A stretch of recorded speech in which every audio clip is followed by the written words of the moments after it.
Next customer. Please come this way, I called out as the cash registers grew increasingly crowded. Swiftly, I opened the adjacent register and began guiding customers through their transactions. After a concerted effort, the congestion eased, allowing me to return to restocking shelves.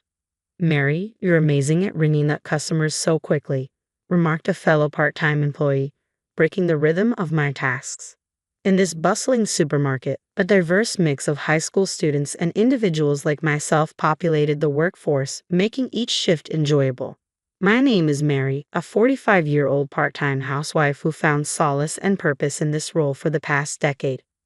When my child began elementary school, I sought employment and landed a part-time position at this local market. The environment, filled with fellow housewives and understanding managers, suited my lifestyle perfectly. Over the years, I transitioned into one of the senior part-timers, familiar with both customers and colleagues alike. However, a sudden change disrupted our routine when our beloved manager was transferred to headquarters for what seemed like a promotion. His replacement, a newcomer from the headquarters, lacked the familiarity and competence we had grown accustomed to. Slowly, the atmosphere soared as his managerial style clashed with the store's dynamics. Rumors circulated among part-timers speculating on the president's wife's preferences for young, charismatic managers. It became apparent that our new manager saw her favor, often seen engaging in conversation with her. Despite the dissatisfaction brewing among us, none dared to voice their concerns to the president's wife. Instead, some part-time housewives and student employees quietly began resigning. As the situation unfolded, I found myself contemplating whether it was time to seek alternative part-time employment, unsure of what the future held in this changing environment. I found myself in the crosshairs of the president's wife, her sudden inquiry catching me off guard. "You've been working at the store for quite some time, haven't you? How's your child? Already in college? Which one?" she prodded, surprising me with her directness. "Yes, I've been here since the previous manager," I replied cautiously, not eager to delve into personal matters. Then, with a cutting tone, she remarked, "You seem rather incompetent. I doubt you even attended a decent college, did you?" Her words struck deep, but before I could respond, the register area became inundated with customers. I offered a quick nod to the president's wife and swiftly attended to my duties. In truth, my educational journey had ended with middle school. High school had been a tumultuous time, marked by bullying and eventual dropout during my third year. Since then, I had carved out a life as a part-time worker, eventually meeting my husband in a similar setting and building a life far removed from academic pedigrees. The president's wife, however, seemed to embody a stark contrast. She often boasted about her prestigious university background, yet curiously avoided divulging its name. It struck me as odd, but I brushed it off, lacking any particular interest. Perhaps she harbored preconceived notions about part-time workers like myself, assuming we lacked higher education. I recalled overhearing her discussing such matters with the store manager, leaving me to wonder if she looked down upon us. As murmurs circulated among fellow part-timers about similar interrogations, I found myself bracing for another encounter with the president's wife when, sure enough, she returned to the store the following day. "Excuse me," her voice cut through the air, signaling another potentially tense exchange. My attention snapped up when the president's wife directed her gaze towards me, a smirk playing on her lips as if she found amusement in some private joke.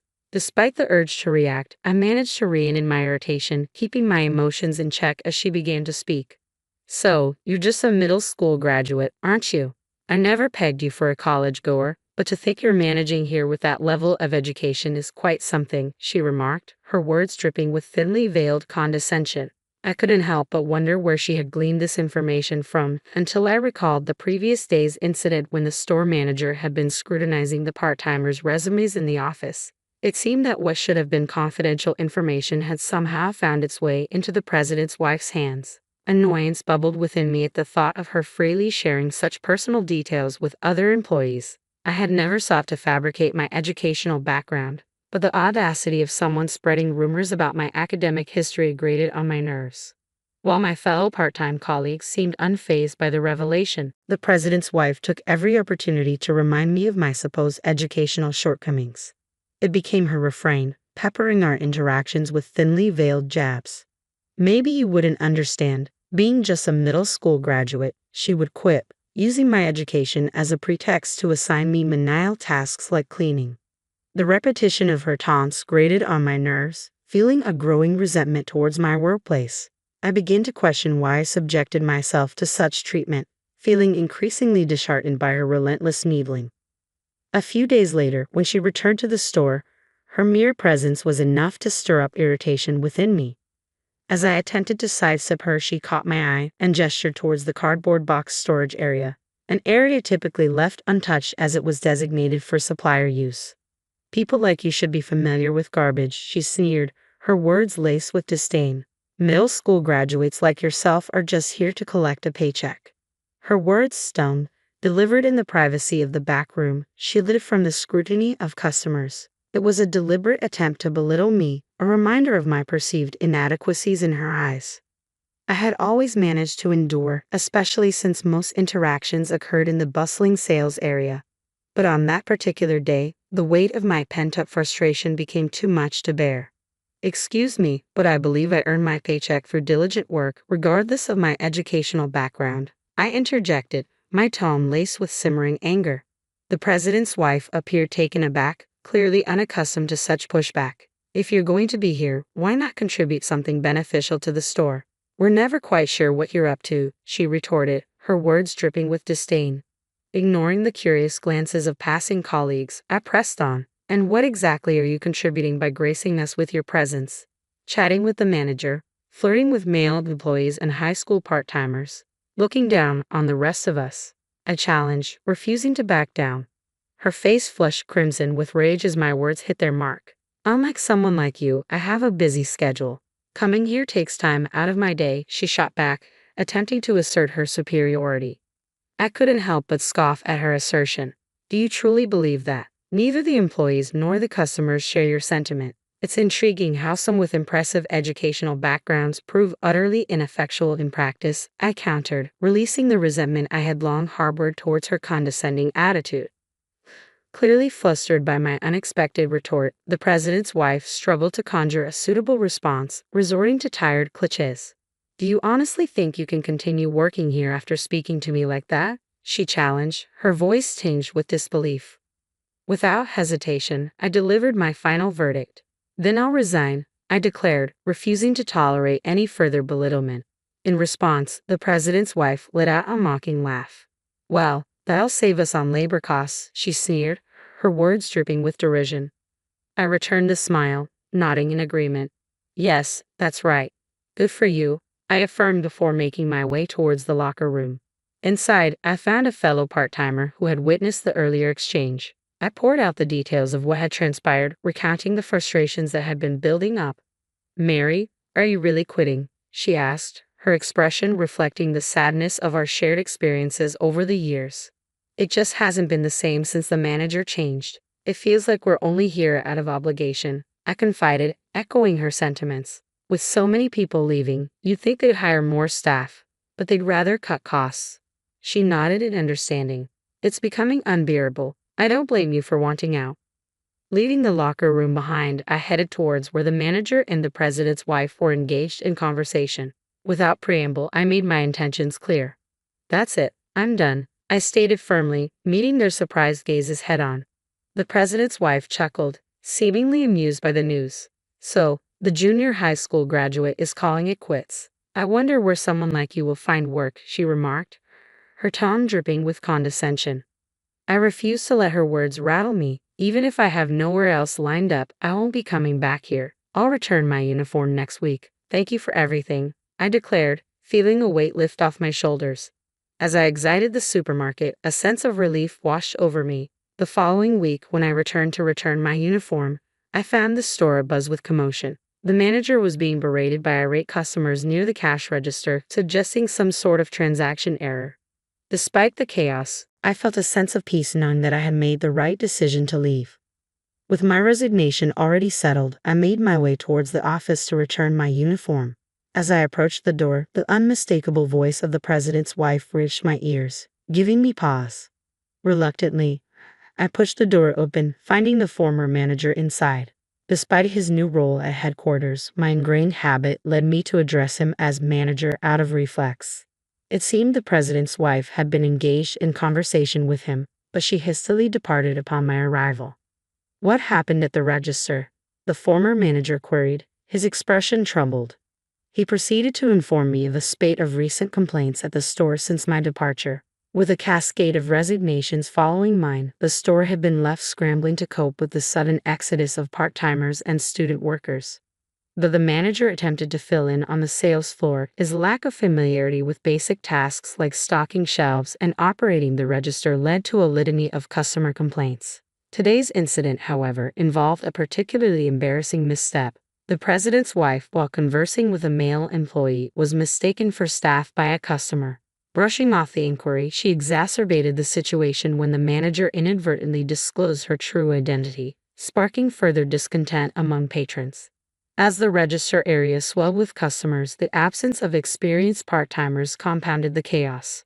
Both unfamiliar employees and the manager found themselves manning the registers, resulting in numerous errors and lengthy delays.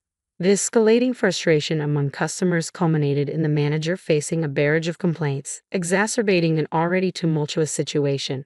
Turning to me, the former store manager sought insight into the unfolding debacle, hoping for some semblance of understanding in the aftermath of my departure. When asked why I had decided to quit, I didn't hesitate to respond honestly. The former manager seemed genuinely interested in my reasons for leaving, and I felt it was only fair to provide him with the truth. In turn, he confided in me that he had heard rumors regarding the president's wife's educational background. While he lacked specific details, the word on the grapevine was that she had only graduated from high school.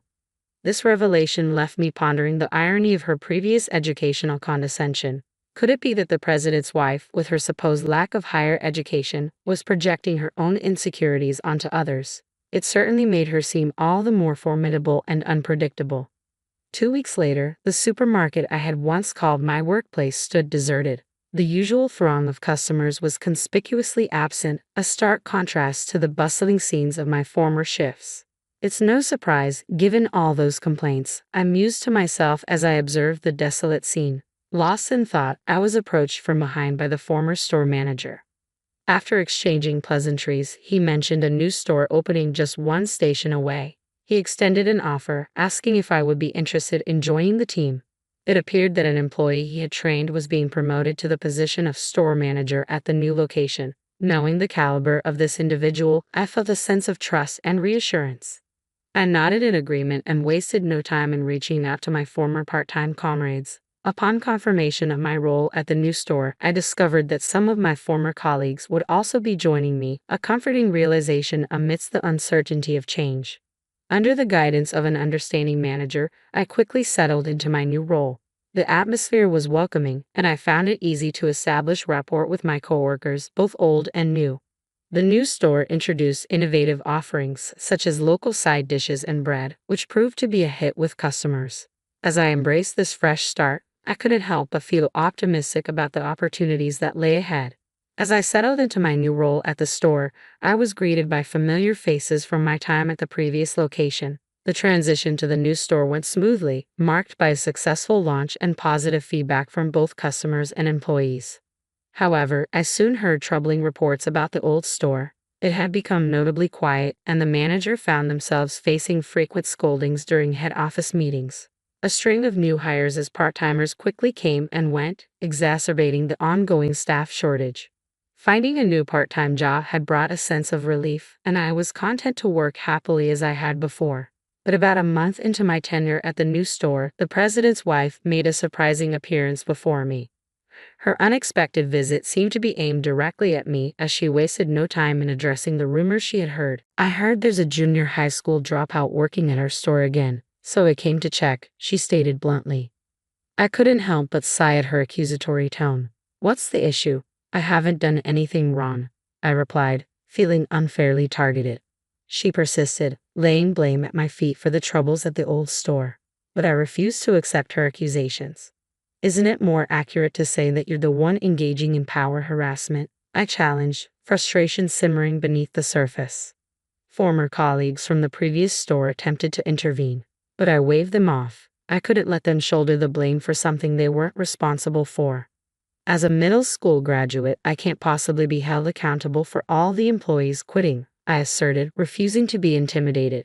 The president's wife's anger flared at my defiance, but I stood my ground, supported by nods of agreement from fellow part-timers. If you're having trouble understanding, let me spell it out for you. Your disdain for our educational backgrounds and the manager's incompetence have created a toxic environment, I explained, my words ringing with conviction. In the end, no one wants to endure power harassment while working part-time, and it was time for the president's wife to acknowledge the real issues at hand.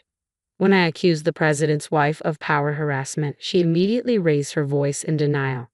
Are you trying to frame me without any evidence? She retorted, her tone sharp with indignation. Just as she attempted to grab hold of me, the manager intervened, asserting firmly, "Can you please stop doing that to our part-timers?" Despite the risk to his own position, the manager stood his ground. I am the manager of this store, and it's my duty to protect the employees. I will fulfill my role, whether you're the president's wife or not, he declared, earning applause from the other part-timers.